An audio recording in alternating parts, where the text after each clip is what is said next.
Pozdrav drugari, vi gledate novu epizodu Coa Stories. Današnja epizoda neće da bude sa nekom uobičajenom temom kao što to uvek radim, već želim da iskoristim vaših par minuta čisto da vam objasnim nešto. Pre svega na početku da vam se izvinim za ovakav glas, jer sam nešto ovih dana malo bolestan, ali nadam se da nećete da mi zamerite na tome. Dosta ljudi mi se javlja, što na Fejsu, što na Tubu, što ovako uživo, sa pitanjem odakle vama inspiracija, vama vlogerima. Mislim, kako osmišljate te epizode tako brzo i toliko mnogo ih imate?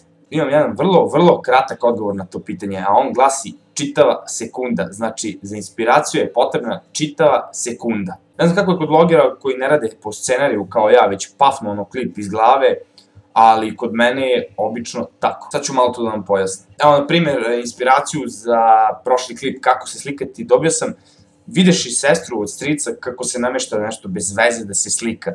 Onda za epizodu Jaki samo na porukama sam dobio dopisivajući se s jednom devojkom, znači, otprilike realne situacije iz života, a za to mi je potrebna čitava sekunda. Vidim nešto, pomislim, čujem i ono, u meni se samo stvori ono ideja, čekaj, pa što ti ne bi snimio klip o ovome? Naravno, prvo uzmem svesku i ono, tekst se samo sipa, znači, tu nema nikakve razmišljanja, tekst samo ide od ruke ili ono, ako si već negde, ako si na poslu ili kod drugara u gradu, a u glavi ti je došla ta inspiracija, samo pamtiš to što misliš da treba da izbaciš i čim dođeš kući, šibaš. Pozdrav mog druga Saleta koji se upravo javio dok snimam ovaj klip. Tako da ukoliko planirate da postanete vloger, a vidim da dosta ljudi se trudi oko toga, što ja apsolutno podržavam, znajte da ta inspiracija će sama da vam dolazi, znači od epizode do epizoda sama,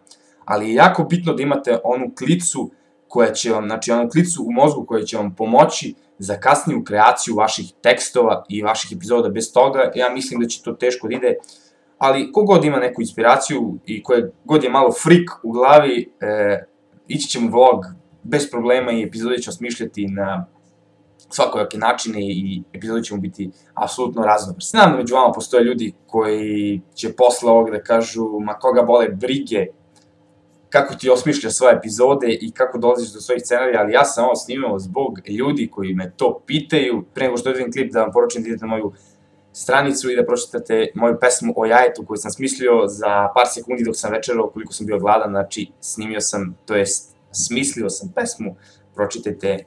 Nije loše. Poruka za kraj. Inspiracija nekad ume da izda. To traje samo par dana i vrati se sve u normalu, tako da to nemojte da vas brine. Ja sam Coa, a vi ste gledali još jedan Coa Stories. Pozdrav!